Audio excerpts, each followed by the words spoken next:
Week 2 of the college football season is in the books, and conference play is now upon us. Aggies, as expected, took care of business versus McNeese and seemed to escape the game healthy and with a ton of experience under some young players' belts.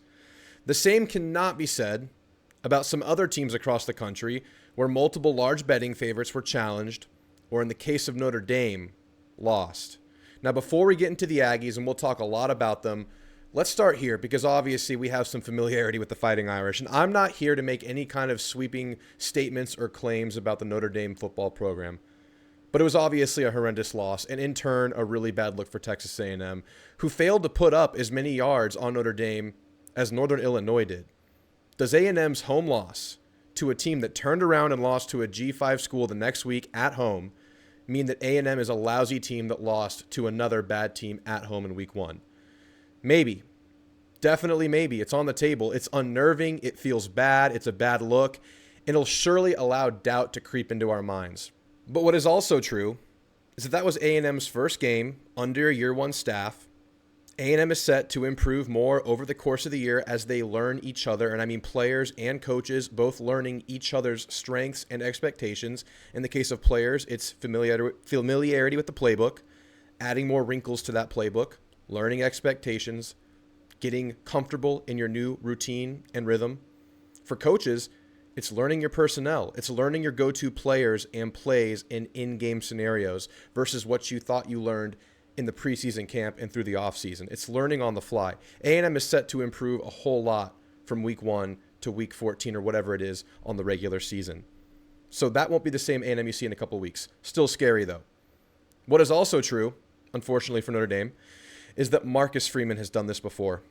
Notre Dame has not been immune to the letdown loss. It happened in 2022 after a pretty strong defensive battle versus Ohio State, an Ohio State that would go on to make the college football playoff. Notre Dame follows that up with a loss at home to Marshall. Also a bad loss to Stanford. Notre Dame has lost some really, really weird and head-scratching games in Marcus Freeman's short tenure there, and unfortunately this follows a trend that has been established there for a few years now. Also, one Saturday doesn't necessarily define what a football team is. That's what we said about A&M after week 1. We don't think that was the real Connor Wigman. You could say the same thing about Notre Dame in week 2. But it might be. It might be a sign of things to come.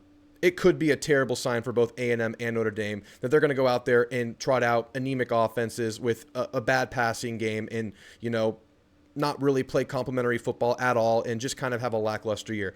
That is on the table. But having said that, I think it's very obvious that for both teams, especially the Aggies, further context is needed. And I say especially the Aggies because you're a year 1 program. You got a lot of football to play. You got a lot of room to improve. And you have everything still to play for. I would not be surprised if both teams still finish strong from this part of the year, where A&M had the bad week 1 loss, Notre Dame with the bad week 2 loss. And we're relating the two because we just lost Notre Dame, and that's a reflection of where A&M's at, of course. You have to look at it that way a little bit. But I don't necessarily buy it. It doesn't matter if you go out there and you win versus Florida, win versus Arkansas, win versus Missouri. It doesn't really matter, does it? And we think we're going to see improvement. Hell, we saw Connor Wigman at least look more comfortable versus lesser opposition this week. We'll talk about it in a second. You think there are ways to come out of the way the season started, probably for both teams. If A&M performs well on the road against Florida next week, which looks to be a manageable opponent, we're going to feel good about the Aggies going forward. We're not going to look at the Notre Dame game. We're not going to care about it. National people might. Longhorns might, point and laugh at you, but who gives a shit about that? Who cares? Just go out there and win. Go out there and improve. That's really all that matters at this point. It really is. But like I said about week 1s, there can be signs of things to come down the road, but it also might not. It just depends on what you are able to develop week to week as a team. So whether you agree or not, the Aggies still have everything to play for. Improve, and win. And this discussion literally will not matter if you go out and do that. So we hope that happens. All right, guys, I wanted to start with that because it's kind of the elephant in the room. It's kind of the major talking point coming out of the weekend after, A&M played McNeese, and, how much can you really take away from that? We'll talk about it in a second. But it's very significant that the team that just beat us at home in that big emotional battle, college game day, all the eyes on it, they go out and they follow up with that performance versus Northern Illinois. I felt like I needed to start and at least touch on that because, everyone's talking about it. So let's make it not matter, huh? Let's see this team improve week to week. We saw some good signs this week. We saw some areas, strengthen up versus McNeese, of course. But we still have some areas of concern going forward, and I want to explore all of that with you guys today. Talk about the trends that have kind of started with the preseason talking season.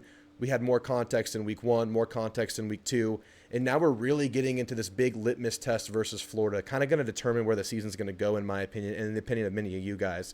So let's kind of see where A&M stands on these trends and trajectories, and then we'll get out of here and start looking forward to Florida in the next stuff I put out this week. So guys, thank you so much for tuning in. If you guys could like and subscribe, that would help me greatly. We hit 2,000 subscribers last week, and in the hustle and bustle of coming off that Notre Dame game, I didn't even think to bring it up. Thank you guys so much for supporting, commenting, liking, and obviously if you're subscribed, thank you so much.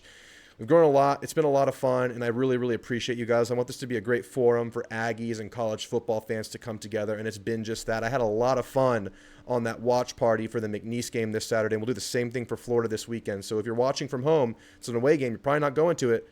Tune in. You'll have the chat, and you'll be amongst Aggies talking about what we're seeing, and maybe some Gators will get sprinkled into there. We had a Michigan fan in the chat last week. It's a lot of fun. So guys, thank you so much. I'm going to do another giveaway here soon. I'm working on sourcing the thing I'm giving away, but over the next couple of weeks I'll announce it's going to be a really good giveaway. So guys, looking forward to that. Thank you once again. Enough of that. Let's get into the Aggies.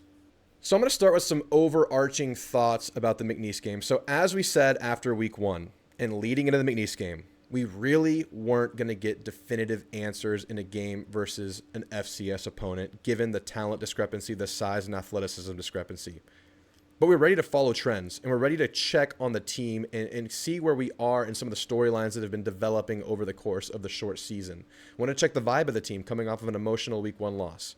I called this kind of a 2-week transition coming out of Notre Dame, transitioning into the bulk of your season, starting conference play in week 3 versus Florida with a ton of moving parts, settling into a season with a new coaching regime, Connor Wingman back at the helm, new players on defense, all that stuff.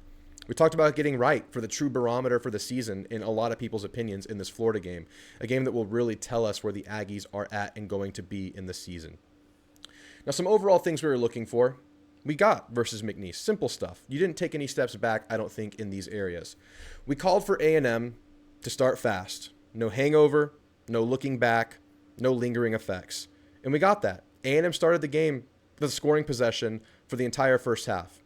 Every time they had the ball, they scored. I think it was 5 touchdowns and 1 field goal. You held the opponent to 3 punts, 2 interceptions on all of their possessions in the first half. No lingering effects, and most of the key starters were sat late in the second quarter. The last possession that McNeese had that led into the half, most of your starters were out of the game by then. Offensively, the possession before that, I think your starters were out. You sat Connor with like 5 or 6 minutes left to go in the second quarter, which was great. You got to see a good look at Marcel Reed. You got Connor to throw 14 passes, got him out of there, kept him healthy. Great. We'll talk more about all that stuff. We called for A&M to play a cleaner game because in week 1, there were several unforced errors, penalties, or mistakes on 3rd and 4th down conversion opportunities. You remember them.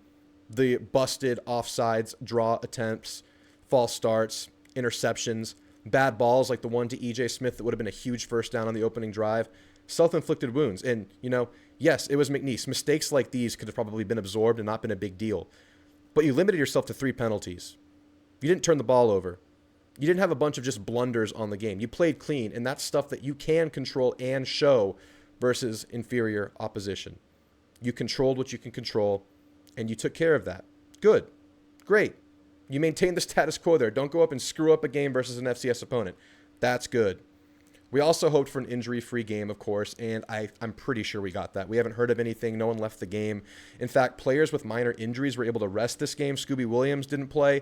Elko said he'll be back for Florida. Same thing could be said for Ja'Day Walker and E.J. Smith, both of which are just nicked up, would have played in a bigger game. They will all be back for the Florida game. So you hit your overall markers for the game. Those were the 3 things we set out in the pregame talks. Doesn't mean you're an amazing football team, not by a long shot. But you didn't take a step back, and you could have. You could have gone out there and played sloppy and just been gross with a hangover coming off that Notre Dame game. And you didn't. And, you improved on a couple of areas. The penalties, only 3 of them, one of which was that personal or that unsportsmanlike by Moose where he got his mouthpiece ripped off and he slapped the guy back. It's like, I kind of get that. I'm not going to take that. But, bigger game, understand where you are and understand what that could mean. Hopefully that would never happen. But you controlled those areas that weren't there versus Notre Dame, which was nice to see. Hopefully, when the opposition heightens, you don't see any of those things come back. But not everything was perfect. There are a couple areas of concern that are ongoing, and honestly, a couple of strengths that have just kind of proven to be persistent on the team. Offensive line, for instance, still seems to be a strength on the team. Running back room still seems to be a strength on the team. Let's talk about all of that stuff. Let's start with the defense. And I want to start with a hot topic that I saw on X the day after the game, and it was some talk about the Aggies giving up a bunch of rushing yards and being a bad rushing defense. And yeah, they gave up 193 to Notre Dame. They gave up 180 to McNeese. And at a glance, that does not look good, especially considering McNeese got 180 on you. And let's be fair. Going into the year, one of the storylines on this channel was following up losing McKinley Jackson, losing Edgerrin Cooper, and losing a couple of other interior guys, Isaiah Rakes and Walter Nolan, and how that would affect the running game. And I think you were always set to decline at least marginally in the running game this year because you didn't replace McKinley Jackson specifically. And I'm not saying you replaced Edgerrin, but you have some quality options there. I think McKinley brought something very unique, and that was size and just sheer power. And I don't know if you recreate that with any player on this team. So that was always going to be there. Edgerrin Cooper, obviously, is a second-round pick. You were always going to hurt by that, but I didn't think there was going to be a huge step back from the linebacker room. That remains to be seen. I think we saw some positive stuff this game. Scooby didn't play. We're still watching out for that. But versus McNeese, in the first half, when your starting front seven was playing, you know how many yards they gave up? They gave up 50. To a run-heavy offense, they ran 34 times to 23 passes in the game. Same pattern for their first two games of the year. It was 39 run to 31 pass in week 1, and they played in week 0 where it was 43 run to 27 pass. This is a running team. They were always going to run the ball as their base for the offense. That's not to say it's not a concern, but I don't think it's panic mode just yet. Look, when your starters were out there, you hold them to 50 in the first half, and half of that came from a 26-yard run outside. It was kind of a bust by Solomon DeShields and Des Ricks. Des Ricks, in his first games as a college player, you kind of take some lumps with that. He's also had some really good moments in his first two games. Solomon DeShields, I'm pretty sure that was his first play of the year because he came in once the linebacker sat, and that was like in the second quarter. I'm pretty sure that was his first play on the year. Not excusing it, but I'm just trying to contextualize it and say, look, shit happens in this game. 50 yards and a half versus a run-heavy team. I know it's McNeese. If you give up 100 in the game, that feels fine to me, especially if you're bottling up the passing game like you've been doing. A lot of the run yardage that A&M is giving up in both games are actually coming off of chunk plays, which has to be cleaned up. Like I said, 26 of those first half 50 on one play against Notre Dame. 46 of that 198 came from that long Jadarian Price 46-yard touchdown. Both by way of linebacker kind of misreads and misgaps. Got to clean that up for sure. And if they don't, it will be determined as a weakness of the team in the weeks to come. But it's not an area without hope right now, in my opinion. I think, you're right there. Things can go either way. But I think if linebackers clean up a little bit, I think that, you could potentially be fine in the running game. I don't think it's ever going to be a strength for this team. I think pass defense is going to be the strength of this defense. But I think it can be serviceable and equate to a good defense given what you have in the secondary, given what you have on defensive line, which we'll talk a lot about in just a minute. I'm not in panic mode with the run defense yet, but it's absolutely something to keep an eye on. I'm not there yet. Look for it. So yeah, as I said, defense did their job versus McNeese overall, though. Punt, interception, as long as the starters were out there. It wasn't perfect, though. There was still some soft coverage by A&M, like we saw in the first game, and there were a couple of open receivers that McNeese missed to help get them off the field. Now, A&M secondary has tackled really well on these types of plays to bottle this kind of play up, and most of these plays versus McNeese came versus the twos, not the threes or the fours, but the second wave of DBs. There's some Bravion and Jaden Hill kind of getting into action. A couple of mistakes there. Like I said, Des Ricks, you're still taking some lumps with his learning curve there, but he's shown some really good stuff one-on-one just on sheer coverage mechanics. I think there's some play recognition stuff and some angle stuff that Des Ricks can work on. Probably an area worth monitoring, but like I said, tackling well enough to bottle everything up, and they're not giving up many passing explosives on the year so far, albeit against two weaker passing teams. But quick outs, comebacks, curls, hooks have kind of gotten open. But like I said, it does seem like A&M's prioritizing bottling up explosives. So the box safety is actually playing pretty aggressively in the run game right now. I'm talking about Marcus Radcliffe, and he's been awesome so far this year. Secondary's been really big in run support this year. Interesting rotational note versus McNeese. Bryce Anderson didn't start the game, but he was playing. He was healthy. It was Dalton Brooks and Marcus Ratcliffe were the first safeties on the field for the Aggies, the first couple possessions of the games, with Bryce Anderson playing single high safety on passing plays early in the game. And then he got in on the rotation in the subsequent drives. Now, could that have been to get Dalton Brooks more of a look after he missed game one? Could it have been to put a bulkier run-stop duo at safety to combat a running attack? I don't know if he'd game plan like that versus McNeese.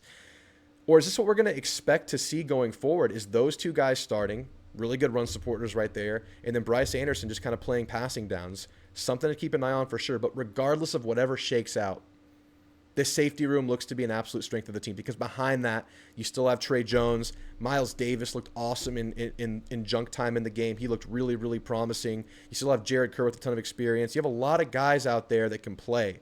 And that trio or quad at the top, if you include Trey Jones in there, you can play any of them in any assortment and feel like you have pretty good safeties on the field. But it is surprising to see Bryce not start. So that's something I'm monitoring going forward. Y'all check that out too. It's interesting to see. I was happy with Dalton Brooks and Ratcliffe this game too. Let's talk about the D-line. I thought the D-line was bad on first downs this game. On 4 out of their 8 first half first down plays, they gave up 4 more yards, and that's a lot versus McNeese, and you're definitely going to see that cleaned up for better opposition. And the 26-yard gain, that was also on a first down. They were solid outside of first downs this game, but on first downs, I felt like the interior D-line was a little bit soft. They were really disruptive outside of that, though, but they still have not recorded a sack on the year, and I definitely want to talk about that right now. That's a major talking point about this team. No sacks after all the hype that this defensive line has created. Let's talk about it. Should we be concerned? Is it disappointing? Yeah, sure, of course. You haven't recorded a sack, and this is supposed to be a sack machine of a pass rush. But I think A&M's perceived strength of D-line has largely dictated the scheme of both offenses you've played so far, both of which like to run the ball and are more successful running the ball than passing, versus Notre Dame. On plays where Riley Leonard was not recorded as pressured, he had a blazing fast time to throw of 1.82 seconds. The average college football time to throw is over a half second more than that at 2.4 seconds to pass. They were scheming the ball out to take this D-line out of the game. And it showed. On the 11 plays where Riley Leonard was pressured and he couldn't get the ball out quickly, he passed for 14% completion rate. On the plays where he was, getting the ball out quickly, he did a really good job of playing safe and just being accurate in those plays. He passed for 73%, I think it was. Right around 73%. Yeah, 73%. It goes to show that they're having an effect on the game, but not in the traditional sense. But keep in mind, these were two teams that aren't great passing teams. I don't think Notre Dame's a great passing team. We saw that in week 2. McNeese is McNeese. And, I'm really interested to see this D-line versus teams that want to throw the ball downfield, and that's going to start with Florida. I am willing to bet that A&M gets their first sack versus Florida, a team that's going to drop back and let coverages play out as part of the strength of their offense. They really like the receivers. Lagway was on last week. I don't know if it's going to be him or Mertz. Either way, they're going to try to get the ball down the field. And I think you're going to see A&M's D-line and overall pass rush really get opportunities in week 3 to pin their ears back and get stuff, because I don't think they're going to scheme around it. I think they're going to try to play to their strengths, and that's that receiver room there at Florida. Just game planning around this D-line, and it's worked so far. And I've said this before, it's kind of bullshit. I think you could have recorded a sack versus Notre Dame.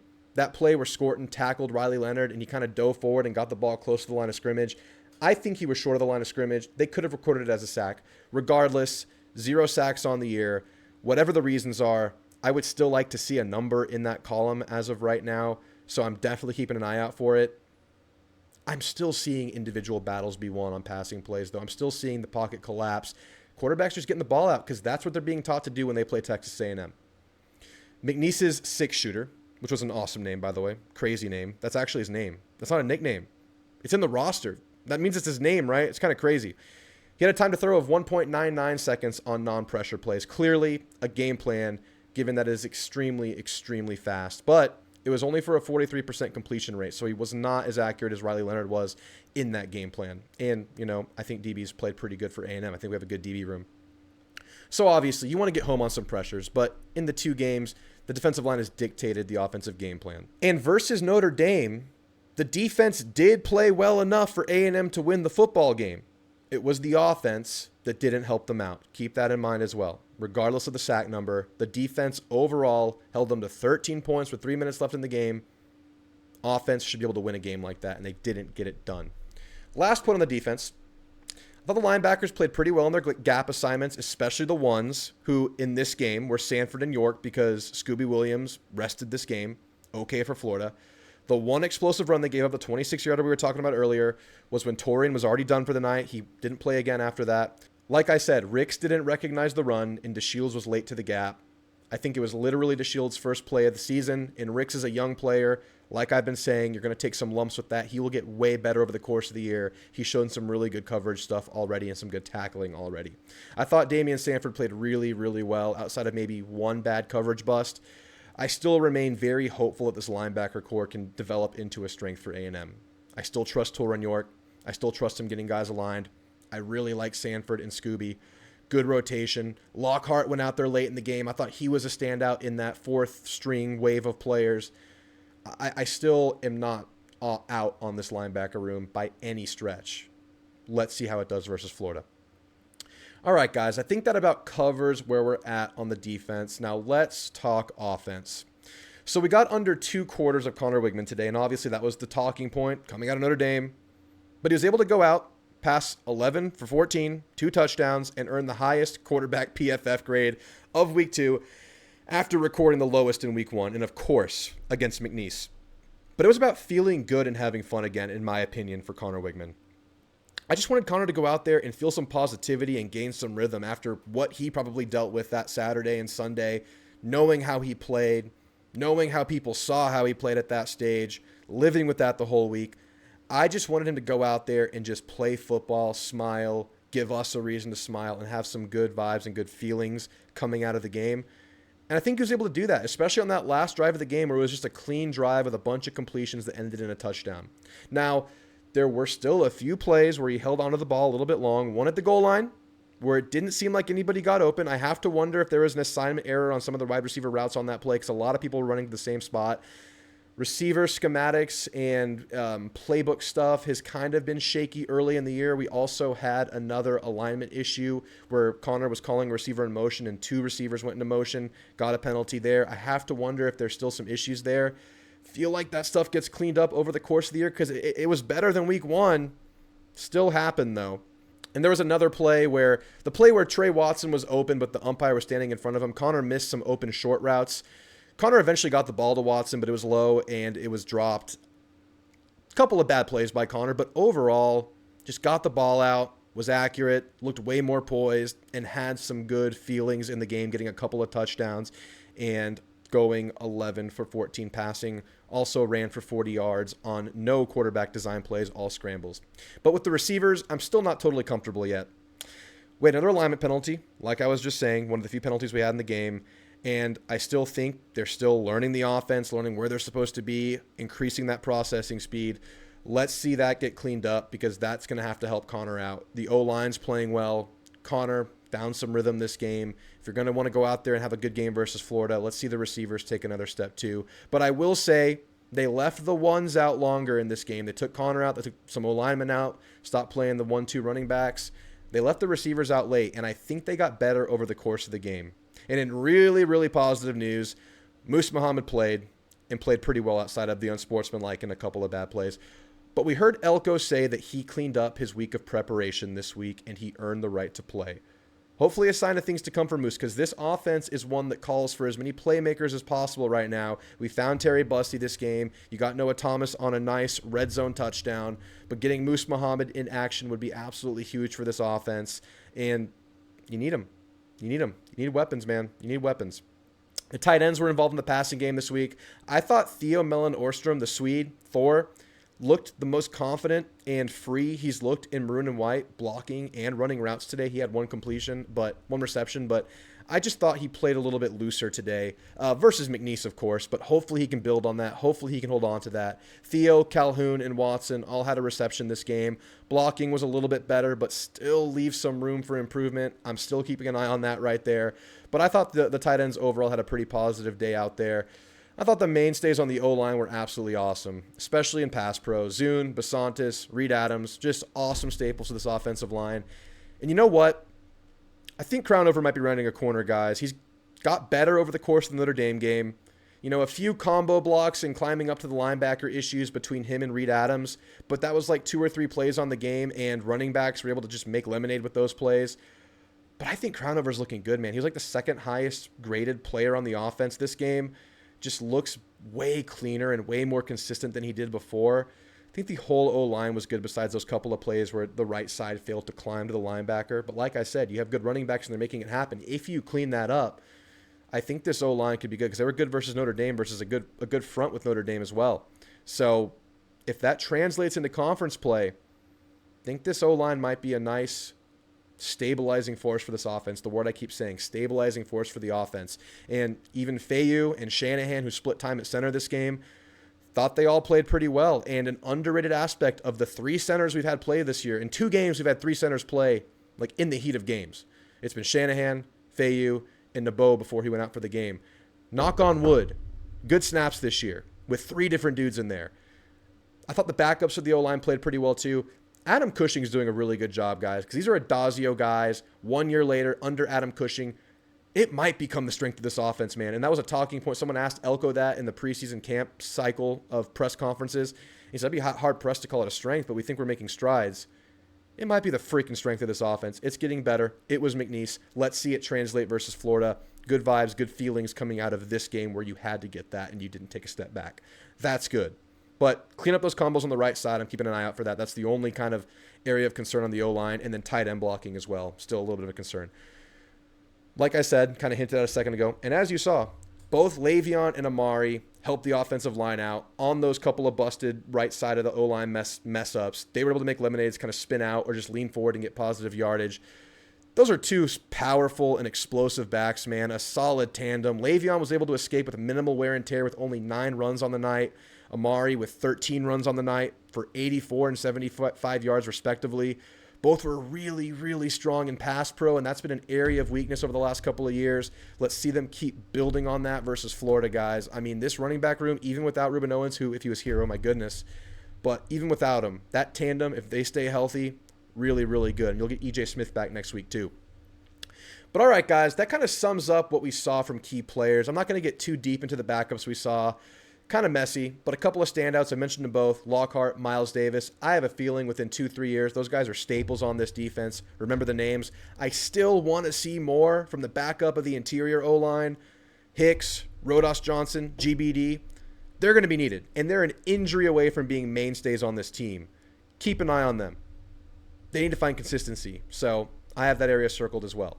But I'll end with a few miscellaneous numbers, stats, and observations from the game. Some stuff I want to emphasize that I might have mentioned earlier already. Offensively, on Terry Bussey's 65-yard touchdown run, the first of many we hope, walk-on and 4th-string running back RJ Notre was the lead blocker and had the critical final block that was able to let Bussey bust open. The guy had the angle on him.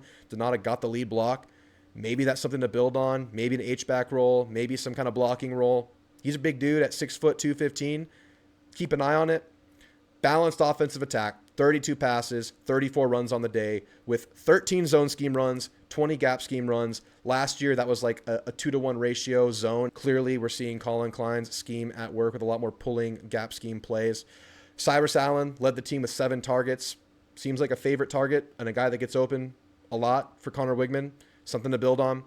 Got out of the game, like I mentioned, with only 9 Le'Veon rushes for 9.3 yards per carry and 2 touchdowns. Damn, what you need to do against McNeese for sure. Connor had 40 yards running. None of them were by design. And just as an observational note, I thought Connor in those running plays looked quicker and more decisive than he did versus Notre Dame. Hopefully getting past kind of that game one, getting up to speed from moving 0 miles an hour after not playing for so long. I just thought he looked faster. Just an observation. It could have been the level of opposition. Donovan Green, 12 snaps on the day. Jabri Barber, 8 snaps on the day. They both played. They both got reps in. Maybe build on that. Maybe they're going to start coming into their own. I've been saying mid-year for Donovan. Jabri, I think I saw Billy Lucci say the plan is for him to be up to speed by Arkansas, so keep an eye on that. Check Billy Lucci for that. I don't have much insight there, but he played this game. We saw that.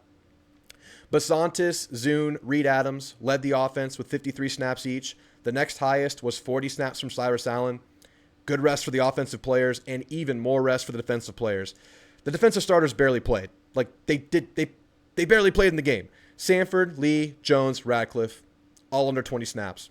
Scorton, Howell, Turner, York, Brooks, Regis, Anderson, Chappelle, all 15 or fewer snaps. So if you feel the defense gave up a little bit too much at times, they barely freaking played, okay? And when they did play, they gave up under 100 yards total. So, yeah, it was fine. Radcliffe, just emphasizing this, Radcliffe and Brooks started at safety. Don't be surprised if that's how it is next game, but it could also just be a way to get Brooks reps after missing game one, and he needs reps. He's in for a big role this year after a small role last year. Keep an eye on it. They're all going to play, but just to know, just see who starts at safety. And last note here, they left the wide receivers and tight end ones in the game longer just so they could get some rhythm, and I thought they improved over the course of the game, just reemphasizing that. They understand that that's something that needs to get shaken out and improve. They played after a lot of the running backs, offensive linemen, and obviously the quarterback were out of the game. They stayed on the field longest to get some rhythm. But guys, that's about as much as we can take from McNeese game. I tried to dissect it as best I could, given that it was McNeese, and obviously it doesn't mean we've taken a leap. It doesn't mean we've taken a step forward. We didn't take a step back, and I think we got some good vibes going into Florida. But now it's really time for the test. Conference play is here. It's a day at the Swamp. It's exciting. If we win and we play well, we're going to feel really, really good about going into the next few games on the schedule, culminating in Arkansas and then the home game versus Missouri, where we're going to show up early and be loud, even though it's an 11 a.m. game. But guys, that's all I got for you today. I'm going to go live Monday night. We'll talk about whatever you want to talk about. Probably take some calls on the game before. If you want to get ahead and start talking about Florida, we can start doing that. It'll be a call-in show at 7:30 Monday night. And then I will drop a Florida preview video sometime on Tuesday. I'll take a nice close look at them, talk about their strengths, talk about some matchups in the game. And we'll get ready for the Florida game, man. I'm excited. We have everything to play for right now. Don't let people tell you this team is terrible yet. Let's see how things play out. There's some good stuff going on, guys. Thanks for watching. Like and subscribe. Gig 'em.